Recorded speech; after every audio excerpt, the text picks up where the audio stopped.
Police প্রস্তুত হচ্ছে, আপনারা দেখতে পাচ্ছেন। একটু টাইম পাই যে হাটের সম্ভব না কেন ভাই, আমাদেরকে থানার ভিতরে আটক করা হয়েছে। এই তুমি এত কথা বলো কেন, একটু চুপ করাও তো।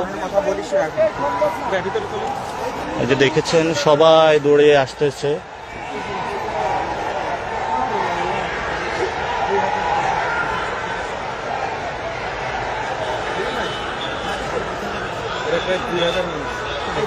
প্রায় 2000 মানুষ।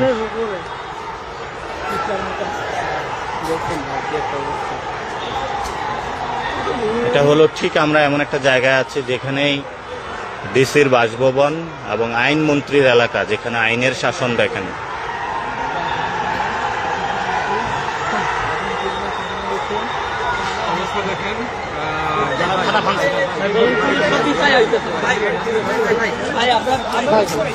ওরা থানা ভেঙে ফেলেছে।